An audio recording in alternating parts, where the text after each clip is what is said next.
Magandang umaga sa inyong lahat, mga mahal kong kapatid sa pananampalataya. Lubos akong nagpapasalamat sa Panginoong Diyos na muli tayong pinagkaloob ng pagkakataong magkita-kita sa umaga na ito, sa espesyal na sandaling ito ng pag-aaral at panalangin. Napakaganda ng umaga na ito, isang umaga na puno ng pag-asa, puno ng mga oportunidad, at higit sa lahat, puno ng mga pagpapala mula sa ating makapangyarihang Diyos. Salamat sa Kanya dahil binigyan niya tayo ng bagong pagkakataon upang magsimula muli, upang makapagsimula ng panibagong kabanata sa ating buhay, at upang muli tayong bumangon na may panibagong lakas at determinasyon. Ang bawat umaga ay isang regalo, isang pagpapakita ng walang hanggang awa at habag ng ating Panginoon. At sa umaga na ito, tayo ay narito upang kilalanin at talikurin ang Kanyang kabutihan sa ating mga buhay. Sa araw na ito, nais kong magpasalamat ng buong puso sa Panginoong Hesukristo dahil sa Kanyang walang sawang pag-ibig at pag-aalaga sa bawat isa sa atin. Pasasalamatan natin siya dahil kahit tayo ay hindi karapat-dapat, kahit tayo ay puno ng kahinaan at kakulangan, patuloy pa rin niyang pinagpapala ang ating buhay. Pasasalamatan natin siya dahil sa nakaraang gabi, binigyan niya tayo ng kapahingahan at proteksyon. Inilagay niya ang kanyang mga anghel sa palibot ng ating mga tahanan upang tayo ay maging ligtas. Pasasalamatan natin siya dahil sa umaga na ito, binuksan natin ang ating mga mata, huminga tayo ng sariwang hangin at naramdaman natin ang init ng sikat ng araw na sumasalamin sa Kanyang pag-ibig. Lahat ng ito ay mga palatandaan ng Kanyang katapatan at kabutihan sa ating buhay. Ngayong umaga, ang ating paksa ay tungkol sa isang napakahalagang tema na makakatulong sa atin na mabuhay ng may kapayapaan, kaligtasan at proteksyon sa buong araw. Pag-uusapan natin ang tungkol sa kung paano natin magsisimula ang ating araw sa panalangin batay sa salita ng Diyos, partikular na ang Salmo 91 na kilala bilang ang Salmo ng proteksyon at kaligtasan. Ang Salmo 91 ay isa sa mga pinakamalakas at pinaka-powerful na mga salmo sa buong Biblia. Isang salmo na puno ng mga pangako ng Diyos para sa ating kaligtasan, proteksyon at tagumpay laban sa lahat ng uri ng panganib at kapahamakan. Ito ay isang salmo na maraming mga mananampalataya ang umaasa at sumasandig, lalo na sa mga panahon ng kahirapan, takot at kawalang katiyakan. Ang ating bersikulo na magiging pundasyon ng ating panalangin ngayong umaga ay matatagpuan sa Salmo 91, talatang 1 hanggang 2 na nagsasabing ganito: Ang tumatahan sa kanlungan ng kataas-taasan ay tatahan sa lilim ng makapangyarihan. Sasabihin ko tungkol sa Panginoon, siya ang aking kanlungan at aking kuta. Siya ang aking Diyos na aking pinagkakatiwalaan.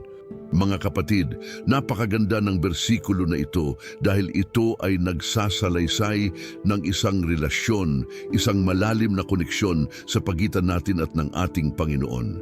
Kapag tayo ay naninirahan, kapag tayo ay nananatili, kapag tayo ay lumalagi sa kanlungan ng kataas-taasan, ang resulta ay malinaw at sigurado, tayo ay titira sa lilim ng makapangyarihan. Ang salitang lilim dito ay tumutukoy sa proteksyon, sa kanlungan, sa seguridad na hindi kayang ibigay ng sinumang tao o anumang bagay sa mundo. Ito ay eksklusibong proteksyon na nagmumula lamang sa Diyos.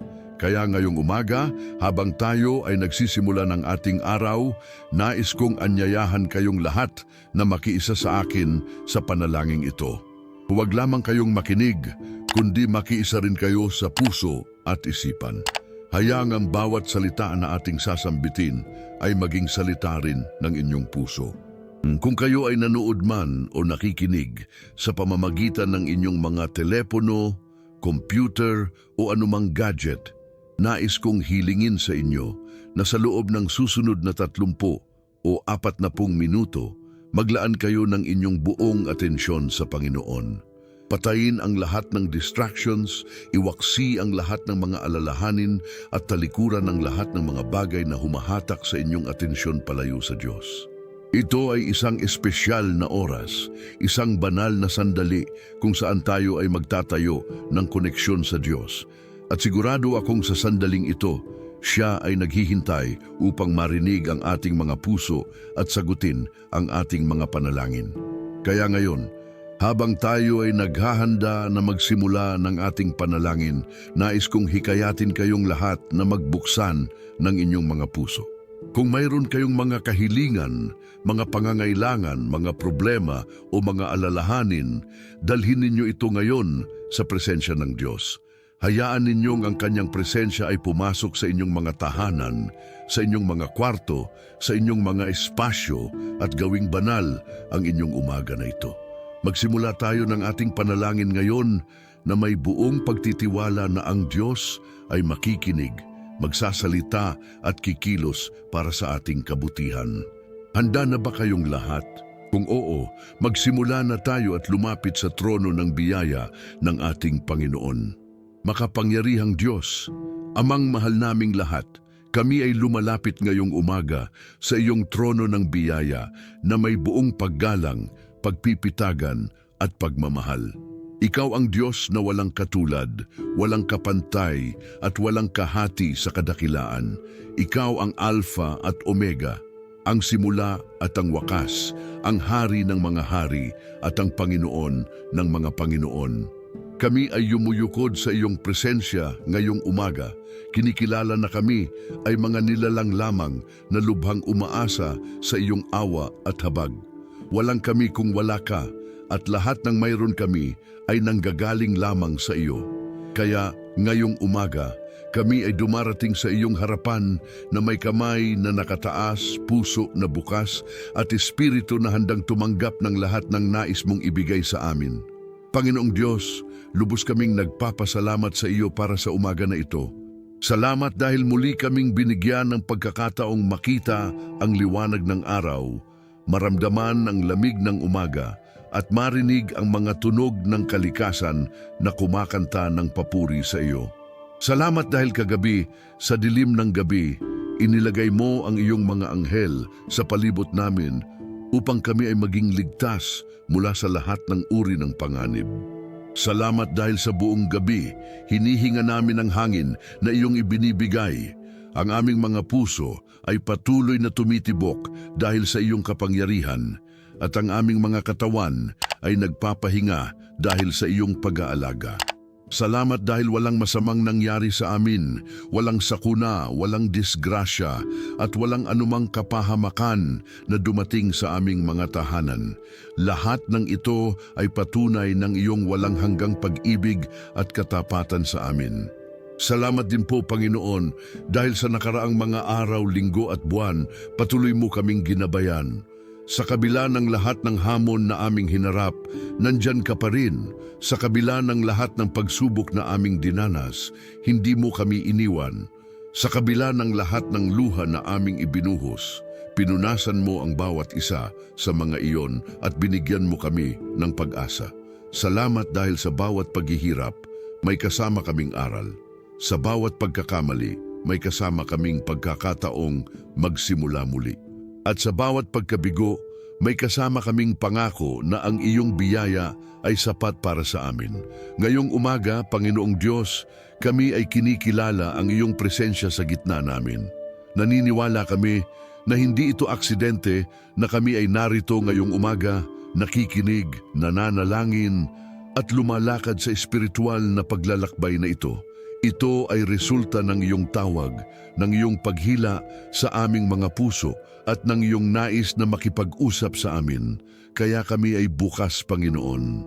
Bukas ang aming mga tainga upang marinig ang iyong tinig. Bukas ang aming mga puso upang tanggapin ang iyong pag-ibig. Bukas ang aming mga isipan upang maunawaan ang iyong mga plano para sa amin. Narito kami, Panginoon, handa na makinig at sumunod sa iyong mga utos. Makapangyarihang Diyos, sa umaga na ito nais naming pag-usapan at pagnilayan ang Salmo 91, ang iyong pangako ng proteksyon at kaligtasan para sa lahat ng sumasampalataya sa iyo. Alam namin, Panginoon, na sa mundo na ito ay puno ng mga panganib. May mga sakit na naghahari, may mga aksidente na nangyayari, may mga kaaway na naglalakad na parang leon na humahanap ng kanilang susunod na biktima. May mga takot na bumabalot sa mga puso ng maraming tao. May mga alalahanin tungkol sa kinabukasan at may mga pagdududa tungkol sa kung ano ang mangyayari. Ngunit sa gitna ng lahat ng ito, Panginoon, mayroon kaming Ikaw, ang aming kanlungan, ang aming kuta, ang aming matibay na tore. Ang Salmo 91 ay nagsisimula sa isang malinaw na pahayag. Ang tumatahan sa kanlungan ng kataas-taasan ay tatahan sa lilim ng makapangyarihan. Panginoong Diyos, ang salitang tumatahan ay hindi nangangahulugang pansamantalang pagbisita lamang. Hindi ito tungkol sa pagdalaw na ilang minuto o ilang oras lamang. Ang tumatahan ay nangangahulugang manatili, manirahan, gawing permanenteng tirahan. Kaya ngayong umaga, kami ay nangangako sa iyo na hindi lamang kami dadaan-daan sa iyong presensya, kundi maninirahan kami doon. Hindi kami magiging mga bisitang umuuwi-uwi, kundi mga residenteng nananatili. Nais naming gawin ang iyong presensya na aming permanenteng tahanan, ang lugar kung saan kami ay palaging babalik, ang espasyo kung saan kami ay palaging ligtas. Panginoong Diyos, alam namin na bilang mga tao, kami ay mahihina. Kami ay may mga limitasyon, may mga takot at may mga kahinaan. Maraming beses na kami ay nahuhulog sa kasalanan, nabibigo sa aming mga pangako at nawawalan ng pananampalataya. Maraming beses na ang aming mga puso ay nag-aalinlangan, ang aming mga isipan ay napupuno ng negatibong mga kaisipan at ang aming mga espiritu ay nanghihina. Ngunit Ikaw, Panginoon, ay tapat. Ikaw ay hindi nagbabago. Ang iyong pag-ibig ay hindi umiikot batay sa aming performance o sa aming mga ginagawa. Ang iyong pag-ibig ay unconditional, walang kondisyon at walang hangganan. Kaya ngayong umaga, kami ay humihingi ng tawad sa lahat ng aming mga kasalanan. Humihingi kami ng tawad sa bawat beses na kami ay lumihis mula sa iyong daan, sa bawat pagkakataong kami ay pumili ng aming sariling mga plano sa halip na sundin ang iyo, at sa bawat sandaling kami ay nag-atubiling magtiwala sa iyo. Hugasan mo kami, Panginoon, ng iyong dugo na ibinuhos sa krus ng Kalbaryo. Linisin mo ang aming mga puso, ang aming mga kaisipan at ang aming mga intensyon. Gawing puti ang aming mga kaluluwa na parang niebe at tanggalin mo ang lahat ng kadiliman na nagtatago sa loob namin. Panginoon, ngayong umaga habang kami ay nag-aaral ng Salmo 91, nais naming ipahayag at ideklara ang mga pangako na nakasulat doon. Sa talatang 3, sinasabi mo, sapagkat ililigtas ka niya sa silo ng mga ngaso at sa mapamuksang salot. Panginoong Diyos, maraming silo ng mga ngaso sa mundong ito na nakatutok sa amin. May mga balak ng kaaway na naghahangad na sirain ang aming mga buhay, gibain ang aming mga pamilya, wasakin ang aming mga pangarap at patayin ang aming mga pag-asa. Ngunit kami ay nagtitiwala sa iyo, Panginoon, na Ikaw ay ang aming tagapagtanggol. Ililigtas mo kami mula sa lahat ng masasamang balak laban sa amin. Walang weapon na nabubuong laban sa amin ang magtatagumpay dahil Ikaw ay aming proteksyon. Salamat din, Panginoon, dahil ililigtas mo kami sa mapamuksang salot. Alam namin na sa mundo na ito ay may mga sakit at mga karamdaman na kumakalat. May mga virus, mga bakterya at mga iba't ibang kondisyon na nakakaapekto sa kalusugan ng maraming tao. Ngunit kami ay naniniwala na ang iyong proteksyon ay sumasaklaw sa aming mga katawan. Kami ay naniniwala na ang iyong kapangyarihan ay higit pa sa anumang sakit. Kaya ngayong umaga, kami ay nagtataas ng panalangin para sa lahat ng may sakit, para sa lahat ng nagdurusa, at para sa lahat ng nangangailangan ng iyong divine healing. Hipuin mo sila, Panginoon. Gamutin mo ang kanilang mga katawan, ang kanilang mga puso, at ang kanilang mga espiritu. Sa talatang 4 ng Salmo 91, sinasabi mo, kaniyang tatabunan ka ng kaniyang mga pakpak at sa ilalim ng kaniyang mga pakpak ay susumpungan mo ang iyong kanlungan, ang kaniyang katotohanan ay kalasag at sanggalang. Panginoong Diyos, napakaganda ng larawan na ito. Ang ideya na kami ay tinatabunang parang mga sisiw na tinatakpan ng kanilang ina. Dama namin ang init ng iyong pag-ibig, ang seguridad ng iyong presensya at ang proteksyon ng iyong mga pakpak. Sa ilalim ng iyong mga pakpak, kami ay ligtas. Sa ilalim ng iyong pag-aalaga, kami ay secure. Walang makakapasok doon upang saktan kami dahil ikaw mismo ang aming tagapagtanggol. Panginoon, ang iyong katotohanan ay aming kalasag at sanggalang. Sa mundo na puno ng kasinungalingan, fake news at mga maling impormasyon, ang iyong salita ay nakatayo bilang katotohanan. Ang iyong salita ay hindi nagbabago, hindi umiikot at hindi pumapalpak. Kaya kami ay nagtitiwala sa iyong salita ngayong umaga. Nagtitiwala kami na ang lahat ng iyong mga pangako ay totoo, na ang lahat ng iyong mga salita ay mapagkakatiwalaan at na ang lahat ng iyong mga utos ay para sa aming kabutihan. Sa talatang 5 at 6, patuloy mong sinasabi, hindi ka matatakot sa takot sa gabi o sa panan na lumilipad sa araw o sa salot na lumalakad sa kadiliman o sa pagkalipol na nanggigiba sa katanghaliang tapat. Panginoon, maraming mga takot ang sumusukol sa mga puso ng tao sa gabi. May takot sa kadiliman, takot sa mga kaaway na hindi nakikita, takot sa mga bagay na maaaring mangyari. Ngunit ikaw ay nagsasabi sa amin na huwag matakot. Bakit? Dahil ikaw ay kasama namin. Ang iyong presensya ay nag-aalis ng lahat ng takot.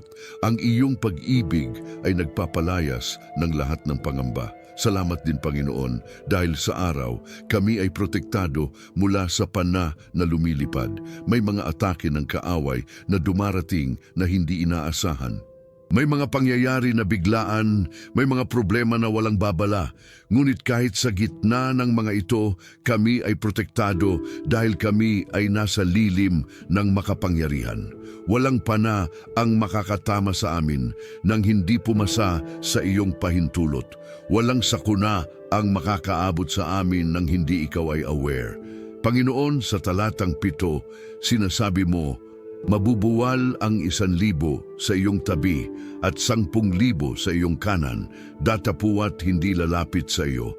Ang nakakatakot ang larawan na ito, Panginoon, libu-libong tao ang nag-aagawan, nagdurusa at bumabagsak.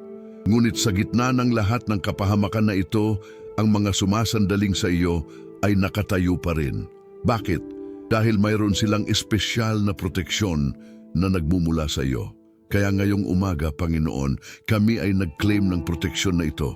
Kami ay naniniwala na kahit anong mangyari sa paligid namin, kami ay ligtas sa ilalim ng iyong mga pakpak. Ngayong umaga, Panginoong Diyos, nais naming manalangin para sa aming mga pamilya. Alam namin na ang pamilya ay isa sa mga pinakamahalagang regalo na iyong ibinigay sa amin. Ito ang aming unang komunidad, ang aming tahanan, at ang lugar kung saan kami ay natututo ng pag-ibig, respeto at pananampalataya. Kaya kami ay lumalapit sa iyo ngayong umaga upang ialaga sa iyong mga kamay ang bawat miyembro ng aming mga pamilya. Una sa lahat, nais naming manalangin para sa aming mga asawa o mga kasintahan. Panginoon, kung mayroon kaming mga kasama sa buhay na ito, nais naming hilingin na patuloy mo silang pagpalain. Bigyan mo sila ng kalusugan, lakas at sigla upang harapin ang araw na ito. Protektahan mo sila saan man sila magpunta, sa trabaho, sa daan, sa mga lugar na kanilang bibisitahin.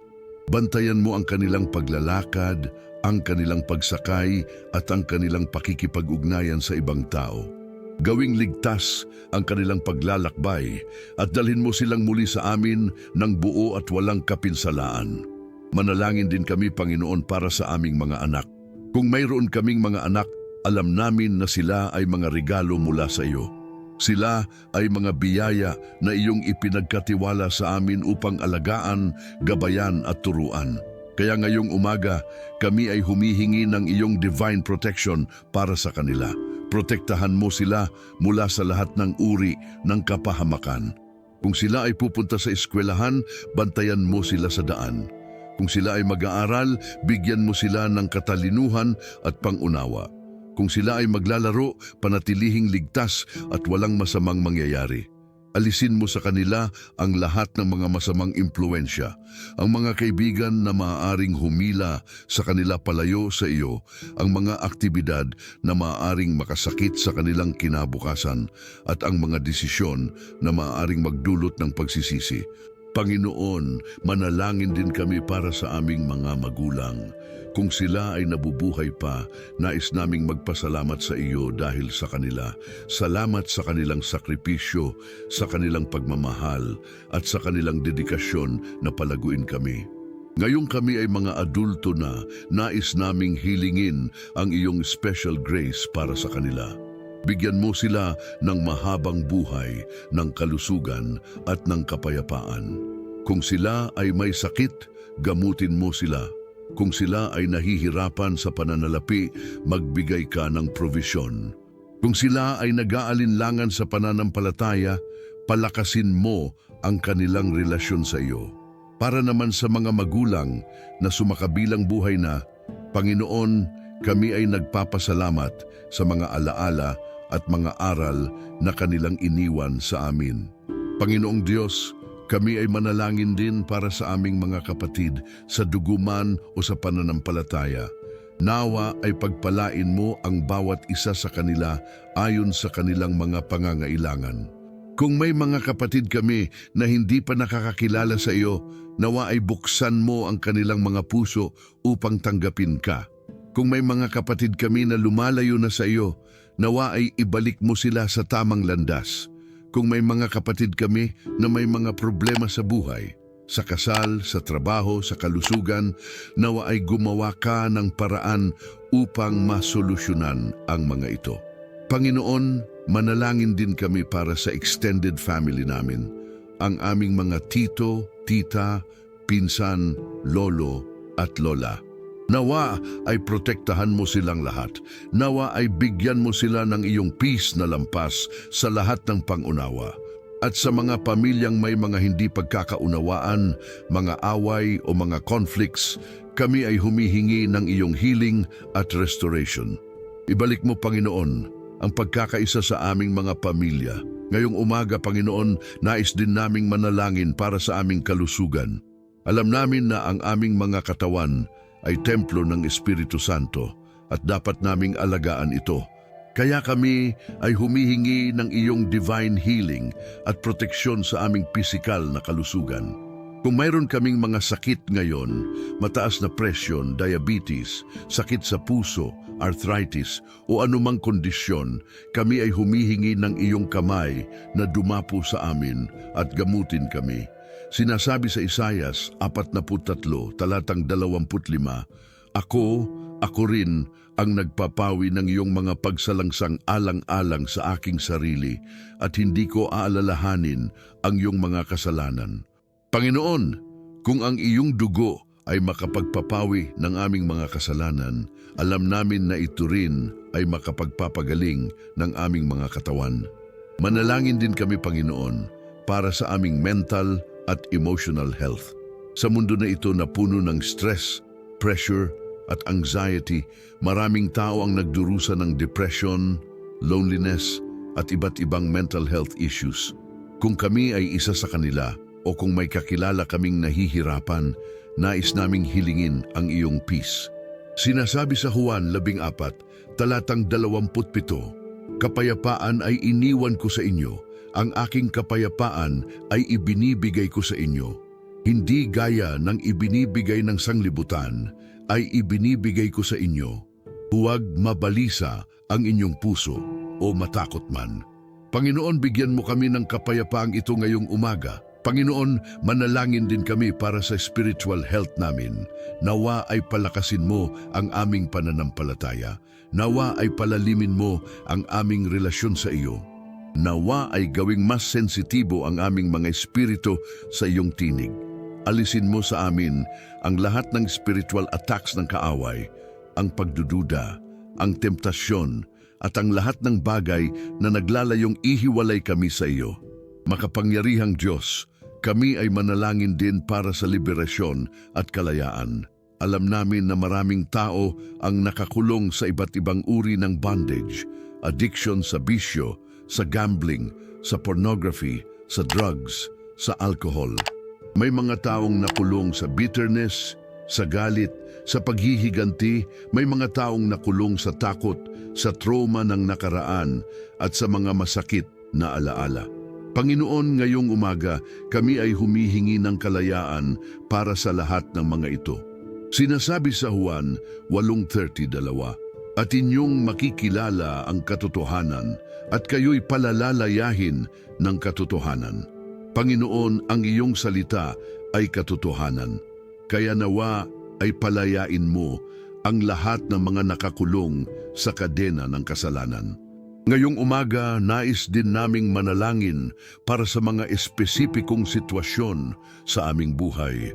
Panginoon, kung mayroon kaming mga pending na desisyon na kailangan naming gawin tungkol sa trabaho, sa negosyo, sa relasyon, sa paglilipat ng bahay, nawa ay bigyan mo kami ng wisdom. Sinasabi sa Santiago 1:5, "Ngunit kung ang sino man sa inyo ay kulang sa karunungan, ay humingi siya sa Diyos na nagbibigay sa lahat ng mga tao na walang pakundangan at walang pagdadamdaman, at ibibigay sa kaniya." Kaya ngayong umaga, kami ay humihingi ng wisdom na ito. Panginoon, kung mayroon kaming mga financial difficulties, mga utang na hindi namin alam kung paano babayaran, mga bills na naghihintay, nawa ay gumawa ka ng paraan kung saan wala ng paraan. Manalangin kami para sa supernatural provision. Sinasabi sa Filipos 4:19, "At ang aking Diyos ay magbibigay sa inyo ng lahat ng inyong pangangailangan ayon sa kaniyang mga kayamanan sa kaluwalhatian kay Kristo Jesus." Panginoon, nagtitiwala kami sa pangakong ito ngayong umaga. Kung mayroon kaming mga broken relationships na kailangan i-restore sa pamilya, sa kaibigan, sa katrabaho, nawa ay gumawa ka ng pagkakataon para sa reconciliation. Kung mayroon kaming mga pangarap na parang imposibleng maabot, manalo sa board exam, makapagtapos ng pag-aaral, makahanap ng partner sa buhay, nawa ay magbigay ka ng pag-asa at ng konkretong hakbang upang makamit ang mga ito. Panginoon, kami ay manalangin din para sa aming bansa.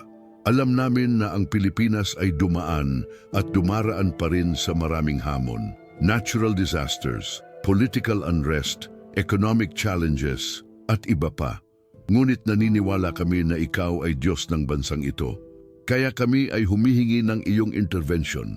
Manalangin kami para sa aming mga leaders, sa presidente, sa mga senador, kongresista, gobernador, alkalde. Bigyan mo sila ng wisdom, integrity, at tunay na malasakit sa taumbayan. Alisin mo ang corruption sa gobyerno at palitan ito ng katapatan at transparency. Manalangin din kami para sa mga taong nangangailangan, sa mga mahihirap, sa mga walang tirahan, sa mga gutom. Nawa ay gumawa ka ng mga taong magiging instrumento ng iyong biyaya sa kanilang buhay. Manalangin kami para sa mga biktima ng kalamidad, ng abuse, ng violence. Nawa ay bigyan mo sila ng hustisya at pagkakataon na magsimula muli. Panginoon, kami ay manalangin din para sa iyong iglesia, ang Body of Christ sa buong mundo. Palakasin mo ang iglesia, Panginoon. Bigyan mo ng unity ang mga mananampalataya kahit may iba't ibang denominasyon. Alisin mo ang division at palitan ito ng pagkakaisa. Manalangin kami para sa mga pastors, ministers, missionaries at lahat ng nasa ministry. Protektahan mo sila mula sa temptasyon at pagod. Bigyan mo sila ng fresh anointing at passion para sa iyong gawain. Ngayong umaga, Panginoon, nais din naming manalangin para sa mga taong hindi pa nakakakilala sa iyo. May mga milyon-milyong tao sa mundo na nabubuhay ng walang pag-asa, walang layunin, at walang kaalaman tungkol sa iyong pag-ibig. Kami ay humihingi na buksan mo ang kanilang mga puso. Ipadala mo ang mga taong magiging instrumento upang ibahagi sa kanila ang good news. Nawa ay dumating ang araw na sila rin ay makilala ka bilang kanilang personal Lord and Savior.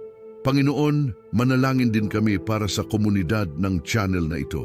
Para sa lahat ng nanunood, nakikinig at sumusuporta sa ministry na ito, nawa ay pagpalain mo sila ng husto. Nawa ay tuparin mo ang lahat ng kanilang mga dalangin. Nawa ay sagutin mo ang kanilang mga panalangin. At nawa ay patuloy nilang maramdaman ang iyong presensya sa kanilang buhay. Ngayong umaga, Panginoong Diyos, nais din naming pag-usapan ang usapin ng probisyon at trabaho. Alam namin na maraming tao ang nag-aalala tungkol sa kanilang financial situation. May mga taong walang trabaho, may mga negosyong nagsasara, may mga kabuhayan na nahihirapan, kaya kami ay lumalapit sa iyo ngayong umaga na may buong tiwala na ikaw ay ang Diyos ng provisyon. Sinasabi sa Mateo 6, talatang 33, datapuat hanapin muna ninyo ang kaniyang kaharian at ang kaniyang katuwiran, at ang lahat ng mga bagay na ito ay pawang ibibigay sa inyo. Panginoon, nagtitiwala kami na kung kami ay uunahin ka, ikaw ay mag-aalaga sa lahat ng aming mga pangangailangan. Panginoon, para sa mga taong naghahanap ng trabaho ngayong umaga, kami ay humihingi ng iyong divine favor. Buksan mo ang mga pintuan na dapat buksan. Dalhin mo sila sa tamang kumpanya, sa tamang posisyon, sa tamang oras. Bigyan mo sila ng lakas ng loob sa interviews, ng wisdom sa exams, at ng favor sa mga employers. Para naman sa mga may trabaho na, kami ay humihingi ng protection at promotion. Nawa ay gawing produktibo ang kanilang mga araw. Nawa ay bigyan mo sila ng mga bagong opportunities para sa career advancement. Para sa mga may negosyo, Panginoon, kami ay humihingi ng iyong blessing. Palaguin mo ang kanilang mga kita. Dalin mo ang mga tamang clients at customers. Protektahan mo sila mula sa mga scammers at sa mga taong may masamang intensyon.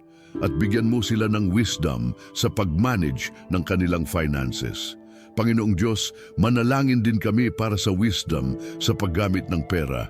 Alam namin na ang pera ay tool lamang, hindi layunin. Kaya kami ay humihingi na turuan mo kami kung paano maging wise stewards ng lahat ng iyong ibinibigay sa amin. Tulungan mo kaming magtabi para sa hinaharap, mag-invest ng matalino at magbigay ng bukas palad. Alisin mo sa amin ang pagnanasa sa material na bagay at palitan ito ng contentment sa kung ano ang mayroon kami.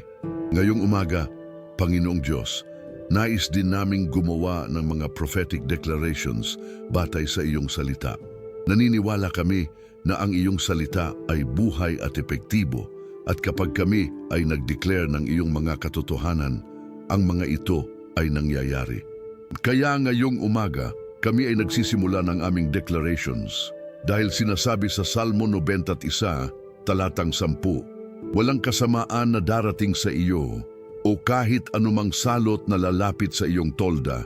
Kami ay nagdedeklara ngayong umaga na walang kasamaan ang darating sa amin ngayong araw. Walang aksidente, walang sakuna, walang disgrasya. Lahat ng plano ng kaaway laban sa amin ay bumabagsak ngayon sa pangalan ni Jesus. Dahil sinasabi sa Isaiah 41, talatang 10, huwag kang matakot sapagkat ako'y sumasa iyo. Huwag kang manglupaypay sapagkat ako ang iyong Diyos. Aking palalakasin ka, oo, tutulungan kita. Oo, aking aalalayan ka ng kanang kamay ng aking katuwiran. Kami ay nagdedeklara na hindi kami matatakot ngayong araw. Ang Diyos ay kasama namin, kaya walang dapat ikabahala.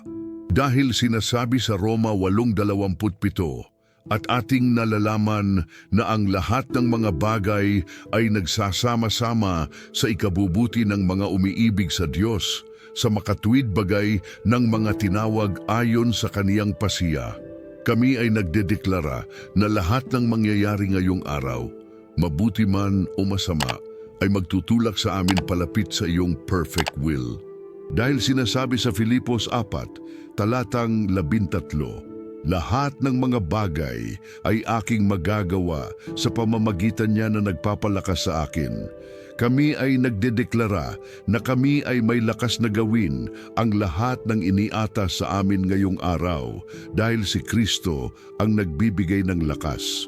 Dahil sinasabi sa 2 Korinto 2:17, kaya't kung ang sino man ay kay Kristo, siya'y bagong nilalang. Ang mga dating bagay ay nangatagpas. Narito, ang lahat ng mga bagay ay naging bago. Kami ay nagdedeklara na kami ay bagong tao ngayong umaga. Ang lumang lifestyle, ang lumang habits, ang lumang mindset, lahat ay naglaho na. Kami ay bago sa iyo. Dahil sinasabi sa Deuteronomio 28:10, at ipag-agawad ka ng Panginoon na Pangulo at hindi buntot, kami ay nagdedeklara na kami ay leaders, hindi followers. Kami ay nasa itaas, hindi sa ilalim. Kami ay nangunguna, hindi sumusunod. Dahil sinasabi sa awit 23:1, ang Panginoon ay aking pastor, hindi ako makukulangan. Kami ay nagdedeklara na walang kakailanganin ngayong araw. Lahat ng aming needs, emotional, spiritual, physical, financial, lahat ay provided na. Dahil sinasabi sa Proverbio 3:56, ipagkatiwala mo sa Panginoon ang iyong mga lakad at ang iyong mga pagsisikap ay matatatag. Kami ay nagdedeklara na lahat ng aming mga plano ngayong araw ay magtatagumpay dahil nakatuon ito sa iyo. Dahil sinasabi sa Jeremias 20:11, sapagkat ako'y nakakaalam ng mga pag-iisip na aking iniisip tungkol sa inyo, sabi ng Panginoon, mga pag-iisip ng kapayapaan at hindi ng kasamaan upang bigyan kayo ng pag-asa sa inyong huling wakas. Kami ay nagdedeklara na ang Diyos ay may magandang plano para sa amin. Hindi kami ligaw, hindi kami naliligaw. Kami ay nasa tamang track papunta sa aming destiny. Dahil sinasabi sa Kawikaan 22:7, sapagkat kung ano ang kaniyang pag-iisip sa kaniyang puso, ay siya ring gayon. Kami ay nagdedeklara na ang aming mindset ngayong araw ay positibo. Kami ay nag-iisip ng mga bagay na maganda, totoo at kapuri-puri. Panginoong Diyos, sa pamamagitan ng mga declarations na ito, kami ay naniniwala na ang aming araw ay shaped na. Ang aming kinabukasan ay defined na. Ang aming destiny ay sealed na sa iyong mga kamay. Ngayong umaga, Panginoong Diyos, habang kami ay nagtatapos ng aming panalangin, nais naming muling magpasalamat sa iyo. Salamat dahil sa nakaraang 30 o 40 minuto, ikaw ay kasama namin. Salamat dahil nakinig ka sa bawat salita ng aming mga puso. Salamat dahil kahit hindi pa namin nakikita ang mga sagot, naniniwala kami na ikaw ay gumagawa na ng paraan. Salamat dahil ang mga prayers na aming isinambit ay hindi bumagsak sa lupa kundi umabot sa iyong trono. Panginoon, ngayong kami ay magsisimula ng aming araw, pupunta sa trabaho, sa paaralan, sa merkado o saan man, nais naming ihabilin sa iyo ang bawat minuto ng araw na ito. Ang mga susunod na oras, minuto at segundo, lahat ay para sa iyo. Ang bawat desisyon na gagawin namin, ang bawat salitang sasabihin namin, ang bawat kilos na gagawin namin, lahat ay reflection ng aming pananampalataya sa iyo. Kaya nawa ay gabayan mo kami sa bawat hakbang. Panginoon, habang kami ay makikipag-usap sa ibang tao, sa aming mga boss, kasamahan, kamag-anak, kaibigan o kahit mga strangers. Nawa ay gawing instrumento mo kami ng iyong pag-ibig. Nawa ay sa pamamagitan ng aming mga salita at gawa, makita nila ang iyong liwanag na sumisilay sa amin. Nawa ay sa aming simpleng ngiti, sa aming kabaitan, sa aming pasensya, maramdaman nila ang iyong presensya. Panginoon, kami ay humihingi din ng patuloy na proteksyon sa buong araw. Mula ngayon hanggang sa oras na kami ay makakauwi mamaya at mahihiga upang matulog, nawa ay bantayan mo kami. Ilagay mo ang iyong mga anghel sa aming paligid, sa harap, sa likod, sa kanan, sa kaliwa, sa itaas at sa ilalim. Nawa ay walang masama ang mangyari sa amin at sa aming mga minamahal. Panginoon, kami ay nangangako din sa iyo ngayong umaga na kami ay magiging tapat sa lahat ng aming mga tungkulin. Kung kami ay may trabaho, kami ay magsusumikap ng husto. Hindi kami magtatamad o magpapabaya. Kung kami ay mag-aaral, kami ay magfo-focus at mag-e-effort. Kung kami ay may negosyo, kami ay magiging honest at may integridad. Lahat ng ito ay aming gagawin hindi para sa sarili naming kaluwalhatian, kundi para sa iyong kaluwalhatian. Panginoon, kung sakaling dumating ang mga pagsubok ngayong araw, ang stress sa trabaho, ang traffic sa kalsada, ang hindi pagkakaintindihan sa bahay, nawa ay bigyan mo kami ng grace upang harapin ang mga ito ng may dignidad. Nawa ay hindi kami sumuko agad. Nawa ay hindi kami madaling mainis, kundi nawa ay maalala namin na ikaw ay kasama namin at na lahat ng ito ay lilipas din. Ang Panginoong Diyos, habang kami ay nagtatapos, nais din naming hilingin na ang presence na naramdaman namin ngayong umaga sa oras ng panalangin ay manatili sa buong araw. Huwag mong hayaang ang business ng buhay ay makalimutan kami sa iyo, kundi sa gitna ng lahat ng aming activities, nawa ay palaging may bahagi ng aming isipan at puso na nakatune in sa iyo. Salamat Panginoon, dahil ngayong umaga, kami ay nagsimula ng tama, nag-pray, nag-worship at nag-surrender sa iyo. Alam namin na ang araw na nagsisimula sa iyo ay magtatapos din sa tagumpay. Kaya kami ay umaasa at nagtitiwala sa lahat ng iyong mga pangako. Sa makapangyarihang pangalan ni Jesus, ang aming tagapagligtas at Panginoon. Amen at Amen. Mga kapatid, maraming salamat sa inyong pakikinig at pakikisama sa panalangin ito ngayong umaga. Nawa ay nakaramdam kayo ng kapayapaan, lakas at pag-asa habang tayo ay nanalangin. Kung ang panalangin ito ay nakatulong sa inyo, huwag kayong mag-atubiling mag-iwan ng comment sa baba. Sabihin sa akin kung ano ang inyong damdamin, kung ano ang inyong prayer requests o kung paano kayo blessed ng mensaheng ito. Gustong-gusto kong marinig mula sa inyo. Kung kayo ay hindi pa subscriber ng channel na ito, hinihikayat ko kayong mag-subscribe ngayon.